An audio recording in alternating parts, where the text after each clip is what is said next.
শুভ সকাল বন্ধুরা, নমস্কার। আমি আজকে স্বপ্না চলে এসেছি তোমাদের সামনে সুন্দর একটা রান্নাবান্না দেখাতে। তো কি সুন্দর রান্নাবান্না দেখো, তোমরা পুরো ভিডিওটা দেখতে থাকো, আশা করি তোমাদের ভালো লাগবে। একদম মন ভরানো একটা খাবার, মন ছুঁয়ে যায় সেরকম একটা খাবার। তো সবাই আমরা মোটামুটি কম বেশি জানি যে বাঁধাকপি খেতে খেতে আর কারোরই মুখে ভালো লাগছে না, একটা অরুচি হয়ে গেছে মুখে, না? আর ফুলকপি বাঁধাকপি আর ভালো লাগছে না খেতে। তো সেই জন্য দেখো, আমি বাঁধাকপিটা দিয়ে একটা নতুন তথ্য একটা রান্না করব তোমাদের সাথে শেয়ার করার জন্য। কি নতুন তথ্য রান্না, তার আগে একটু তোমাদের দেখিয়ে দিই কী কী গুছিয়ে নিয়েছি। এদিকে দেখো ধনে পাতা, এদিকে দেখো পাকা টমেটো, এদিকে দেখো রসুন কুচি, এদিকে আদা কুচি, এদিকে লঙ্কা, এদিকে পেঁয়াজ। দেখতে পাচ্ছ, এগুলো প্রিপারেশন গুছিয়ে নিয়েছি।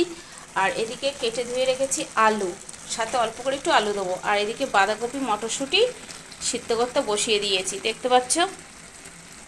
তো এই রান্নাটার নাম হবে ডাল মাখানি বাঁধাকপি। তো চলো ডাল মাখানি বাঁধাকপিটা কীভাবে করি তোমরা পুরো ভিডিওটা দেখতে থাকো, আশা করি তোমাদের ভালো লাগবে সবারই। তো এই ডাল মাখানি বাঁধাকপিটা রুটি লুচির সাথে পরোটার সাথে অবশ্যই তো ভালো লাগেই, প্লাস ভাতের সাথেও ভালো লাগে। তো আমরা ভাতের সাথে এটা খাবো, আর যদি বেশি থাকে তো লুচির সাথে চেষ্টা করব খাওয়ার। রুটির সাথেও ভালো লাগে, ভাতের সাথেও ভালো লাগে, নতুন তথ্য একটা খাবার। তো চলো কিভাবে রান্না করি পুরো ভিডিওটা তোমরা দেখতে থাকো। তো দেখতে পাচ্ছ এইদিকে বাঁধাকপি মটরশুঁটিটা একটু ভাপ দিয়ে নিচ্ছি, যেহেতু এখনকার বাঁধাকপি বেশি এটা গলতে চায় না, একটু গ্যাস গ্যাস লাগে, সেই জন্য একটু ভাপ দিয়ে নিচ্ছি। তো এটা নামিয়ে এই আলুটা একটু লাল লাল করে ভেজে নেব। তো চলো, এটা প্রায় হয়ে এসছে আমার, এটা নামানো যাক, তারপরে আলুটা ভেজে নিই। তো বন্ধুরা দেখো, আলুগুলো কত সুন্দর লাল লাল করে আমি ভেজে নিয়েছি, একদম দেখতে পাচ্ছ, দেখে লোভ লেগে যাচ্ছে না? তো যাই হোক, আলু ভাজাটা নামানো যাক চলো। তারপরে দেখো আলু ভাজাগুলো নামিয়ে জিরে আর শুকনো লঙ্কা ফোড়ন দিয়ে দিলাম। তো এটা একটু পুড়ে গেলে তারপরে আমি সমস্ত মশলাটা এর মধ্যে অ্যাড করে দেবো। তো বন্ধুরা দেখো, একে একে সমস্ত মশলাটাই আমার দেওয়া হয়ে গেছে, মানে সমস্ত কিছু হয়নি, মানে পেঁয়াজ রসুন আদা তিনটে দিয়েছি, তাতেই এত সুন্দর একটা ফ্লেভার বেরিয়ে গেছে, সে আর কি বলবো, অসাধারণ একটা ফ্লেভার বেরিয়ে গেছে, কিছু বলার নেই। এবার এটা একটু হালকা লাল লাল করে ভেজে নিচ্ছি আমি। এর মধ্যে দিয়ে দেবো একটু জিরের গুঁড়ো, একটু ধনের গুঁড়ো, একটু লঙ্কার গুঁড়ো কালারের জন্য। তো দেখো, জিরে গুঁড়ো ধনে গুঁড়ো লঙ্কার গুঁড়ো সমস্তটাই দেওয়া হয়ে গেছে। এবার এটা একটু ভালো করে কষিয়ে নেব।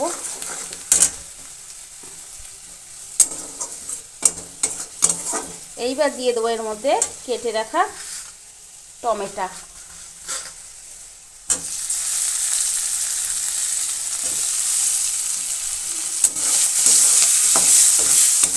এবার দিয়ে দেবো এর মধ্যে মুসুরির ডাল। ডাল মাখানি বাঁধাকপি যেহেতু, ডাল তো অবশ্যই দিতেই হবে। তো চলো ডালটা দিয়ে নিই। এদিকে দেখো ডাল আমার দেওয়া হয়ে গেছে। এবার ডালটা দিয়ে একটু নাড়াচাড়া করে দেবো। এখানে কিন্তু আমি হাফ কাপ মতো ডাল দিয়েছি, দেখতে পাচ্ছ কত সুন্দর একটা সেন্ট বেরিয়েছে বন্ধুরা, কি বলবো, কিছু বলার নেই। এইবার দিয়ে দেবো সেই সেদ্ধ করে রাখা বাঁধাকপি, মটরশুঁটি আর বাঁধাকপি।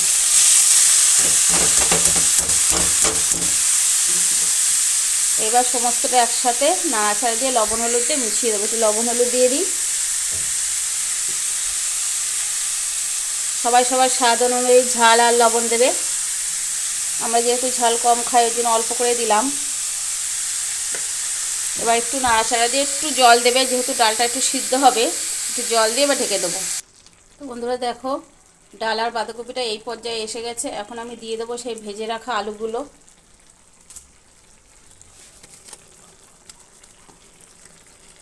আলুগুলো আমার দেওয়া হয়ে গেলো, আবারও একটু নাড়াচাড়া দিয়ে আমি ঢেকে দেবো।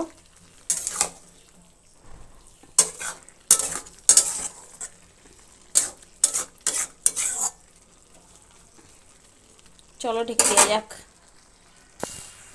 তো দেখো বাঁধাকপি আমার প্রায় হয়ে এসছে, প্রায় কি হয়ে এসছে। এখন আমি দিয়ে দেবো এই যে কেটে ধুয়ে রাখা সেই ধনে পাতাগুলো। সামান্য কিন্তু একটু মিষ্টি দিয়েছি, তোমরা চাইলে মিষ্টিটা স্কিপ করে যেও, আবার চাইলে দিতেও পারো। তো এই যে বাঁধাকপিটার মধ্যে ধনে পাতাটা আমি মিশিয়ে দিলাম কত সুন্দরভাবে। এবার একটু নাড়াচাড়া দিয়ে আমি নামিয়ে ফেলবো। দেখতে পাচ্ছ কত সুন্দর ডালগুলো গলেও গেছে, মটরশুঁটি বাঁধাকপি সমস্তটাই গলে গেছে, আলু গলে গেছে, আর সেই সেন্ট সেই বেরিয়ে গেছে, দারুণ একটা খাবার। তো চলো এটা এখন নামানো যাক একটা পাত্রে। তো ডাল মাখানি বাঁধাকপি আমার একদম রেডি, দেখতে পাচ্ছ কত সুন্দর ইয়াম্মি হয়ে গেছে একদম। লুটি লুটি রুটি, লুচি, পরোটা, ভাত সমস্তটাই জমে যাবে। দেখো ধোয়া ওঠা ডাল মাখানি বাঁধাকপি একদম সেই অসাধারণ একটা কিন্তু খাবার। অবশ্যই তোমরা ট্রাই করে দেখো, ভালো লাগবে।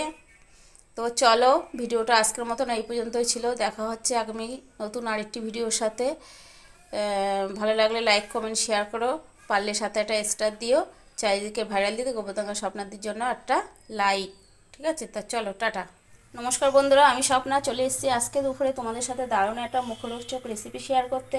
তো কী রেসিপি একবার তোমরা পুরো ভিডিওটা দেখতে থাকো, আশা করি তোমাদের ভালো লাগবে। তো দেখো, তাই জন্য আমি কী গুছিয়ে নিয়েছি। এদিকে ফুলকপি গুছিয়ে নিয়েছি, এদিকে ধনেপাতা, গাজর, পেঁয়াজ, রসুন, আর সাথে আছে নারকেল। তো এইটা দিয়ে করব ফুলকপির পাতুরি। ফুলকপি খেতে খেতে মুখ একদম অরুচি হয়ে গেছে, তো তাই জন্য মুখরোচক এই খাবারটা আমি তৈরি করছি। অবশ্যই তোমাদের ভালো লাগবে, পুরো ভিডিওটা দেখতে থাকো। তো দেখো, এদিকে গ্যাসে গরম জল বসিয়ে দিয়েছি, এর মধ্যে দিয়ে দেবো এই কেটে কুচি কুচি করে রাখা ফুলকপিগুলো। ফুলকপিটা একটু হালকা গরম জলে একটু ভাপ দিয়ে নেব। তো এখন আমি একটু মশলা পেস্ট করে নেবো। এদিকে দিয়ে দিয়েছি নারকেল কুচি কুচি করে, আর দুটো লঙ্কা দিয়েছি একটু ঝালের জন্য, আর দিয়ে দেবো কিছুটা জেকে পোস্ত, দেখতে পেলে কিছুটা পোস্ত দিয়ে দিলাম, আর কিছুটা কাজু বাদাম দিয়ে দিলাম, দেখতে পাচ্ছ কিছুটা কাজু বাদাম দিয়ে দিলাম। এবার এটা ভালো করে পেস্ট করে নেব। এর মধ্যে একটু সাদা সর্ষে দিয়ে দেবো। আর এদিকে আমার ফুলকপিগুলো সুন্দরভাবে ভাপানো হয়ে গেছে, দেখতে পাচ্ছ। এখন এটা আমি একটা ঝুড়ির মধ্যে ঢেলে দেবো জলটা ঝরানোর জন্য। তো এদিকে সমস্ত মশলা আমার রেডি হয়ে গেছে। দেখো, কলা পাতাগুলো এইভাবে একটু নরম করে নিয়েছি, কড়াইয়ের মধ্যে দিয়ে একটু হালকা তাপ দিয়ে ছেঁকে ছেঁকে নিয়েছি, একটু নরম হয়ে গেছে। আর এইদিকে পেস্ট করে নিয়েছি পোস্ত, কাজু বাদাম, রসুন, কাঁচা সাদা সর্ষে, নারকেল, লঙ্কা, এই সমস্ত কিছু দিয়ে একবারে পেস্ট করে নিয়েছি। তো এখন ফুলকপি দিয়ে সমস্ত মশলায় মাখাবো, সাথে পেঁয়াজ কুচি, ধনেপাতা কুচি, গাজর কুচি, আর একটু কাঁচা সর্ষের তেল, লবণ হলুদ দিয়ে মাখিয়ে নেব। তো সমস্ত কিছু এর মধ্যে দেওয়া হয়ে গেছে। দেখো, এটা এখন সুন্দর করে মেখে নেব। কত সুন্দর দেখতে লাগছে, দেখতে পাচ্ছ। তো এটা এখন সুন্দর করে মেখে তারপরে কলা পাতার মধ্যে দিয়ে একটা সুতো দিয়ে সুন্দরভাবে বেঁধে তৈরি করে নেব। তো এইভাবে কলা পাতার মধ্যে সাজিয়ে দিলাম, সাথে একটু সামান্য পরিমাণে সর্ষের তেল দেবো, দেখতে পাচ্ছ। আর এদিকে কড়াইটাও বসিয়ে দিয়েছি, কড়াইতেও একটু তেল দিয়ে দেবো, কারণ পাতাগুলো তো ভাজা হবে না, সেই জন্য একটু কড়াইতে তেল দিতে হবে। তেলটা গরম হয়ে যাক, তারপরে এই পাতাটা বেঁধে দিয়ে দেবো। তো দেখো বন্ধুরা, এইভাবে কড়াইয়ের মধ্যে আমি দিয়ে দিয়েছি সুতো দিয়ে বেঁধে বেঁধে, দেখতে পাচ্ছ কত সুন্দর হচ্ছে। আর এখন এটা আমি থালার সাহায্যে ঢেকে দেবো, তাহলে ভাপে ভাপে ভালো সিদ্ধ হবে, জিনিসটা ভালো ভাজা হবে। তো এই যে ঢেকে দিলাম। তো বন্ধুরা দেখো, ফাইনালি ফুলকপির পাতুরি আমার হয়ে গেছে। পাতুরি বলবো না, কলা পাতায়, ফুলকপির কলা পাতায় এই যে হয়ে গেছে পাতুরি, পাতুরি বলে এটাকে।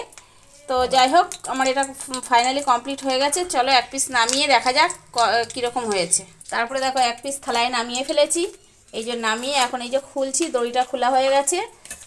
তো একটা অসাধারণ সেন্টও বেরিয়ে গেছে, আর কিন্তু দেখতেও কিন্তু সেই হয়েছে, দেখতে পাচ্ছ। একদম সুন্দর একটা লোভনীয় খাবার কিন্তু, গরম গরম ভাতে এরকম ফুলকপির পাতুরি, হেভি ব্যাপারটা কিন্তু জমে গেছে বন্ধুরা। দেখো, একদম সুন্দর সেন্ট বেরিয়ে গেছে। তো চলো, ভিডিওটা যদি ভালো লেগে থাকে অবশ্যই কিন্তু লাইক কমেন্ট শেয়ার করে দিও। আর ইউটিউব থেকে যে বন্ধুরা দেখছো, বোনেরা দেখছো, সবাই পাশে থেকেও সাপোর্ট করো। ফেসবুক থেকে যারা দেখছো সবাই সাপোর্ট করো। তো এটাই আমার বলার ছিল, আর কিছু বলার নেই। তো চলো টাটা, দেখা হচ্ছে আগামী নতুন আরেকটি ভিডিওর সাথে। ফুলকপির পাতুরি এইভাবে তৈরি করে তোমরা খাওয়া শুরু করে দাও।